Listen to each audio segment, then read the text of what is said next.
नमस्कार दोस्तों, स्वागत है आप सभी का डिफेंस स्कोप पर, जहां हम बात करते हैं भारत के मिलिट्री अचीवमेंट्स, डिफेंस अपडेट्स और स्ट्रेटेजिक पार्टनरशिप के बारे में। तो चलिए शुरू करते हैं बिना किसी देरी के। पहली खबर की बात करें तो इंडिया ने जापान, यूके और इटली के फाइटर जेट प्रोजेक्ट GCAP यानी ग्लोबल कॉम्बैट एयर प्रोग्राम में शामिल होने के लिए अपना इंटरेस्ट दिखाया है। ये एक नेक्स्ट जनरेशन स्टील्थ फाइटर बनाने का एम्बिशियस मिशन है जो 2035 तक तैयार करना है। दिसंबर 2022 में शुरू हुआ ये प्रोजेक्ट जापान के मित्सुबिशी F2, यूके के टेम्पेस्ट और इटली के फ्यूचर फाइटर जेट का रिप्लेसमेंट होगा।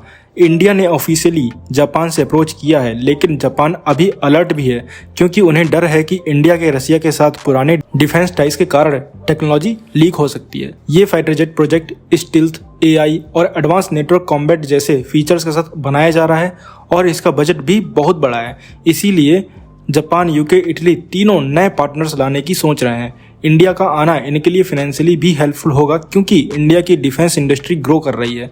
लेकिन जापान को रिस्क लग रहा है कि GCAP की सेंसिटिव टेक्नोलॉजी जैसे कि स्टील्थ और प्रपल्जन सिस्टम गलती से रसिया तक न पहुंच जाए। वो कह रहे हैं कि इंडिया का रसिया के SU-30 MKI और S-400 जैसे डिफेंस प्रोडक्ट्स में इन्वॉल्वमेंट उनके लिए एक रेड फ्लैग है। इसके बावजूद इंडिया का इस प्रोजेक्ट में शामिल होना स्ट्रेटेजिक प्रोस्पेक्टिव से भी इम्पोर्टेंट है।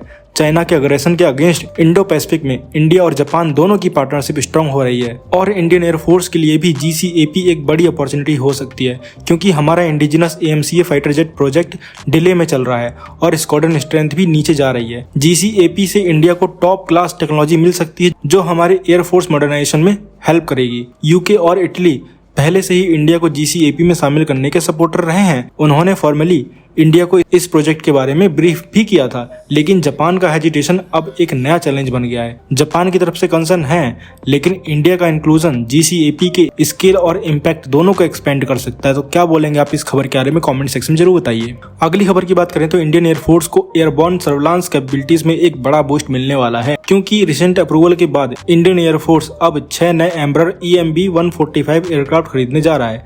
नेत्र Mk-1A प्रोग्राम के लिए जल्दी ही डिफेंस एक्विजिशन काउंसिल इस पर फाइनल स्टैंप लगा देगा।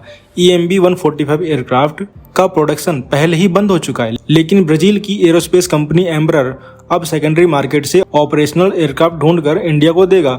इंडिया की तरफ से अडानी डिफेंस एंड एरोस्पेस इसमें पार्टनर होगा जो इन एयरक्राफ्ट्स को मिलिट्री ग्रेड अवाक्स सिस्टम में कन्वर्ट करने में हेल्प करेगा। नेत्र Mk-1A बेसिकली एग्जिस्टिंग नेत्र अवाक्स सिस्टम का अपग्रेडेड वर्जन होगा जिसमें इंडिजिनस रडार टेक्नोलॉजी लगी होगी जो DRDO के सेंटर फॉर एयरबॉर्न सिस्टम ने बनाई है। अभी इंडियन एयरफोर्स के पास सिर्फ 3 नेत्र सिस्टम है जो 240 डिग्री रडार कवरेज और अप्रॉक्स 450 किलोमीटर की रेंज देते हैं। Mk-1A वर्जन में और एडवांस फीचर्स होंगे जैसे अपग्रेडेड मिशन सूट्स और नए इक्विपमेंट्स ट्विक्स जो चाइना और पाकिस्तान बॉर्डर्स के थ्रेट्स को ध्यान में रखकर डिजाइन किए गए हैं।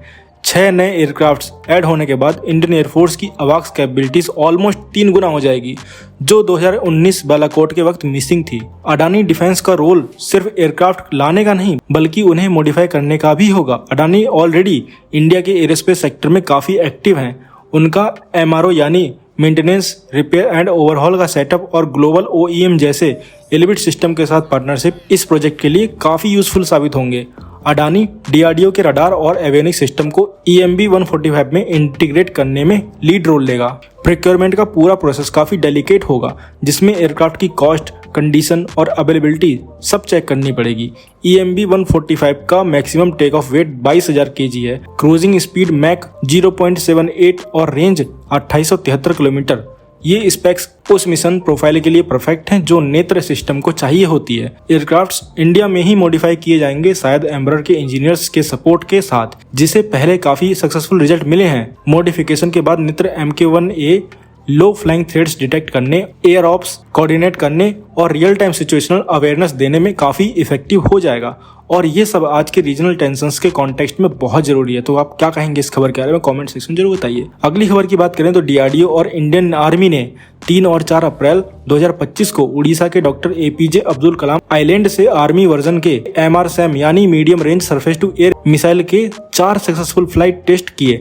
ये trials high speed aerial targets के अगेंस्ट किए गए थे, जिसमें मिसाइल ने टारगेट्स को एक्यूरेटली इंटरसेप्ट करके डिस्ट्रॉय कर दिया, वो भी डायरेक्ट हिट्स के साथ। इन टेस्ट का पर्पस ये था कि मिसाइल सिस्टम को long range, short range, high altitude और लो एल्टीट्यूड पे टेस्ट की जाए, जिससे उसकी फुल ऑपरेशनल कैपेबिलिटी प्रूव हो सके। ये टेस्ट वेपन सिस्टम को कम्प्लीटली ऑपरेशनल कंडीशन में रखकर किए गए। मिसाइल सिस्टम का परफॉर्मेंस फ्लाइट डेटा के जरिए वैलिडेट किया गया, जो कि रडार्स और इलेक्ट्रो ऑप्टिकल ट्रैकिंग सिस्टम से रिकॉर्ड हुआ था, जो इंटीग्रेटेड टेस्ट रेंज चांदीपुर ने डिप्लॉय किए थे। ये पूरे ट्रायल्स DRDO और इंडियन आर्मी के सीनियर ऑफिशियल्स की प्रेजेंस में कंडक्ट हुए। MRSAM मिसाइल सिस्टम DRDO और इजराइल एरोस्पेस इंडस्ट्रीज ने मिलकर डेवलप किया है इंडियन आर्मी के लिए। इस सिस्टम में multi function radar, command post, mobile launcher system और दूसरे सपोर्ट व्हीकल्स इंक्लूडेड हैं। ये एक complete air defence solution provide करता है, जो आज के मॉडर्न थ्रेट से निपटने के लिए डिजाइन किया गया है। तो आप क्या बोलेंगे इस खबर के बारे में कमेंट सेक्शन में जरूर बताइए। अगली खबर की बात करें तो भारत फोर्ज के चेयरमैन बाबा कल्याणी ने बताया कि उनकी कंपनी ने अब तक 100 आर्टिलरी गन्स एक्सपोर्ट किए हैं, जिसमें 18 ATAGS भी शामिल हैं। ये गन्स उन्होंने कई देशों को सप्लाई किया है, इंक्लूडिंग कुछ यूरोपियन कंट्रीज। उन्होंने कहा कि ये काफ़ी प्राउड की बात है कि 75 साल की इंडिपेंडेंस के बाद आज इंडिया सिर्फ अपने आर्टिलरी गन्स बनाना ही नहीं जानता, बल्कि उन्हें एक्सपोर्ट भी कर रहा है, वो भी यूरोप जैसे रीजन्स में। बाबा कल्याणी ने ये भी बताया कि उनकी कंपनी को ग्लोबल लेवल पे काफ़ी अपॉर्चुनिटीज़ दिख रही हैं। उन्होंने ये भी बताया कि दुनिया भर के कई देश उनकी प्रोडक्ट्स में इंटरेस्ट दिखा रहे हैं और कंपनी का एक्सपोर्ट कंटिन्यूसली ग्रो कर रहा है। पिछले साल कंपनी के टोटल सेल्स का लगभग 90% एक्सपोर्ट से आया था। इस साल का प्लान है कि अराउंड 80% सेल्स एक्सपोर्ट से आए। ग्लोबल मार्केट अब खुल रहा है और उनकी एस्पिरेशन है कि फ्यूचर में वो US army, French army, British army जैसे बड़े डिफेंस फोर्सेस के सप्लायर बन सके।